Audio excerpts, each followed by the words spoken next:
Welcome back to Wave of Docker. First Watch Friday episode. Something. I'm sure it's some number. Only 4 movies this week.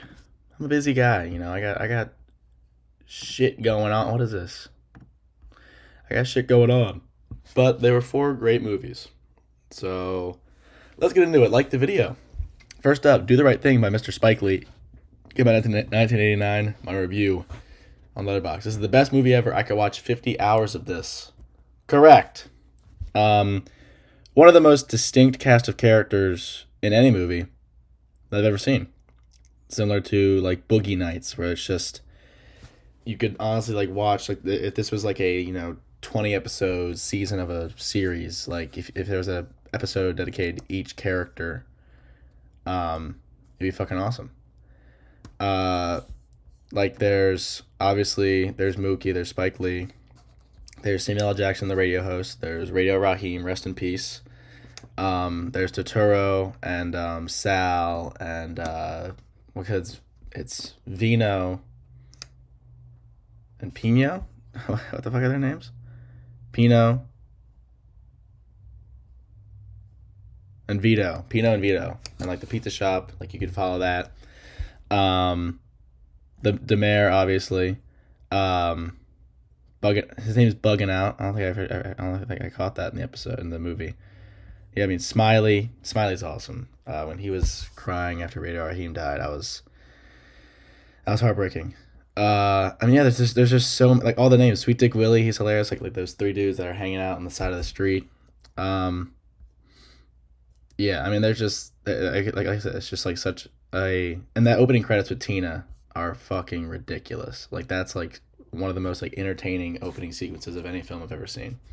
It's just so strong, and it's just the way it unfolds, and you kind of see the issues with Sal and Vito and Pino. Or Vito's cool, but Pino, like, I don't know, it's just it's such a distinct story, and like I said, like just such a strong cast of characters. It's just awesome. It's just such a fun watch.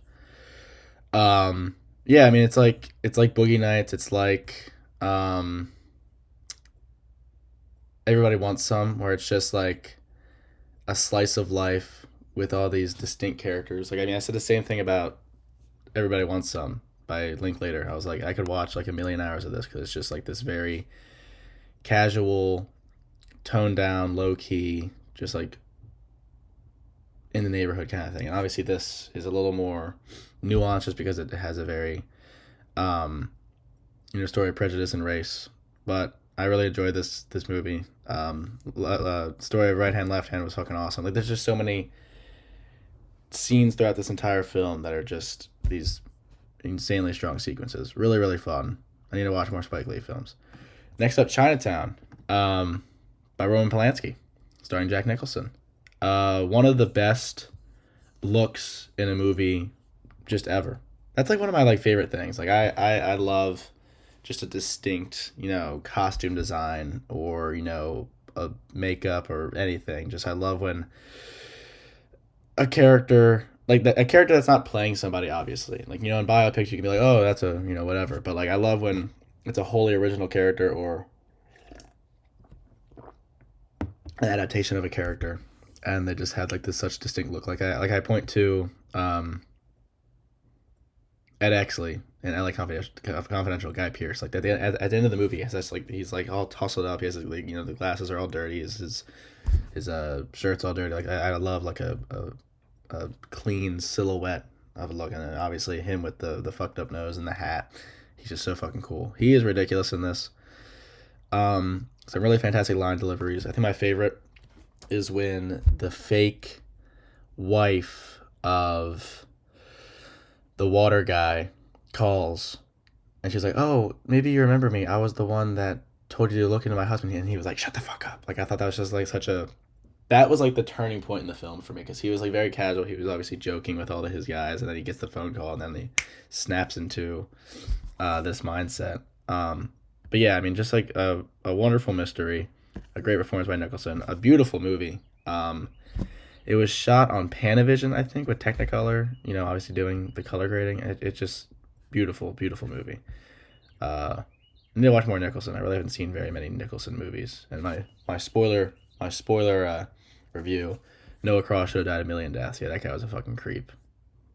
Fucking creepy guy. And then I rewatched Good Time. Just one of the absolute best movies of the last like 15 years. And I know I'm biased because I'm a Robert Pattinson truther. He's my absolute favorite actor, but I mean his performance in this is ridiculous. The Safdie brothers are doing such a great job um, establishing this environment. The dialogue is quick and smart. It's awesome. Like he's just Pattinson is the man. Mickey 17 this week. Let's fucking go. And then finally, Anora by Sean Baker. Awesome. Just absolutely incredible. It's a fucking gift to this world to see Sean Baker's style and vision be realized in a film at this scale. Mikey Madison is a goddamn star. Yeah, I've watched The Florida Project, which I wasn't. That was my first Sean Baker, and I was kind of put off a little bit by it. And then I watched Red Rocket, which obviously tackles a less dire issue, I feel like, than in Florida Project. Obviously, in Florida Project, the little girl, like her mother's kind of neglectful and like kind of a shitty person, and then she eventually gets taken away, and then it has that that final sequence that's shot on digital where they go to Disneyland or Disney World. But then Red Rocket, tells that a lot. It's a more fun story. But there obviously are some sequences that are intense. But I mean, it still feels like Sean Baker, but it has this elevated scale, a lot more set pieces. Because like Red Rocket and Florida Project take place on these, Florida Project takes place in the motel apartment area, and then like the waffle place, and then like the ice cream place. Like there's like three distinct locations, but it's primarily taking place in those apartments. And then Red Rocket is primarily like in the house and in the donut shop and then Strawberry's house. But here, we get home base, the strip club. We get Yvonne's mansion. We get like the airport where the parents come in. We get Vegas. We get like there's just so many locations, and it's just really cool because I like Sean Baker. I like his films. I think he's a wonderful filmmaker. He tells these great stories with these. A lot of people point to Tarantino having this really great dialogue where it feels casual, and that's very true. But I think Sean Baker does a equally impressive job where he kind of has this like off the cuff, like everything like none of the lines feel like they were written. They just kind of feel like these characters are having conversation, and I really enjoy that. I think, like I said, I think like Mikey Madison is fantastic. Mark, I'm not even gonna try to say his last name. I think he's incredible. He just plays this, spoiled brat really well. And then Yura Borisov as Igor is absolutely fantastic. It's funny. It's, that final 10 minutes with Annie and Igor in the car are just so intense. There's just so many like little bits and pieces throughout this that are so strong. And I really liked it. I think I'll be happy to see, Baker win Best Director, Anora win Best Picture, Mikey Madison. I'd love to see her win Best Actress. I still need to watch The Substance. I don't know if I'll be able to catch it before Sunday, but, Demi Moore obviously is, and I haven't seen I'm Still Here either, because I think it's Francisca Torres. She's the lead actress in that, but I thought Mikey Madison was fantastic. Hello? Yeah, I really like this movie. I think in the spectrum of 2024 movies, I think I probably have Nosferatu, The Brutalist, and Dune ahead of this. Maybe Challengers. Maybe Challengers. This is probably my fifth favorite of 2024, but it was fucking awesome. Just a joyride. Like I think my favorite part is when what's his name? Garnick and Igor come over to, get Ivan and get like the wedding annulled. And they're on the phone with Toros, I think his name is. Yes. And then like you hear my Annie screaming and shit like that, and everybody's like, conflict is happening, and then you hear Toros on the phone like, "Are you fucking killing her? No, this is terrible." I was like keeled over laughing at that. Just a incredible movie. Sean Baker, my favorite of Sean Baker's so far. I haven't seen Tangerine, but of the three I've seen, this one's fucking awesome. Mikey Madison is unbelievable, and she's really pretty too. So yeah, that's all I got for this video. Let me know what movies you watched in the comment section down below. I was thinking of doing an Oscar video, but like I said, I haven't seen all the movies, and like unlike some Academy members, I don't want to offer my opinion to the field without seeing every film. But for the record, I'd like to see Guy Pearce win supporting actor. I'd like to see Monica Barbado win Best Actress. I'd like to see Timmy win Best Actor for Bob Dylan. I'd like to see Mikey Madison win Best Actress for Honora.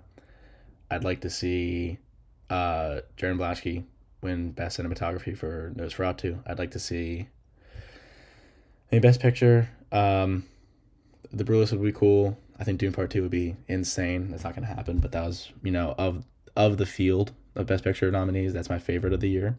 But Honora would be cool. I mean, I liked all these films. Um, I'd like to see Brutalist win Best Score. That was probably like my favorite score of the year. Just unbelievable. But yeah, I think my number one, like if I had to guarantee a win, I'd like to see Guy Pearce win Best Supporting Actor. Like I said, I haven't seen A Real Pain.